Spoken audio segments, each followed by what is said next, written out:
Takže ahojte, my sme blázni od Minecraftu a toto je naše video.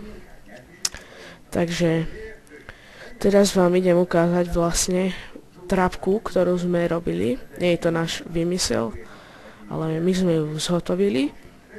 Na zhotovenie sme použili obyčajný pistón, stone, redstone torch, redstone repeater, lever, nejaký drahý kov a sand.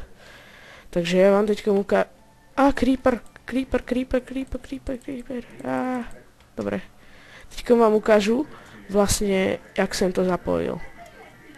Tu môžete vidieť negácii. Tak toto ide k tlačítku. No, tady môžeme dať nejaký spoždený. A tady to ide k pistónu. Takže teďka si idem zavolať blbečky. Takže tu dáme takhle. Tu dáme takhle. A idem oslobodiť blbečky. Takže ako blbeček tady je Dragio. Jo, mimochodem ja som Alapazmech. Takže poď blbeček.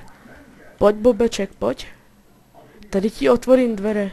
Počkej, ja som ti ešte zabudol dať tam tých 3 staky diamantov. Dobre. Nie, taxík, nie. Dragio môže ísť vnúka a zobrať si diamanty. Nie, neboj sa, nikto ti to nejak kradne. No dobre. No choď. V druhej máš ešte tiež diamanty, ešte tam máš 2 staky. No, čo už. Takže toto bolo môj trap na blbečkov. Takže ďakujem, že sa pozerali. Toto je Taxíkov Minecraft server.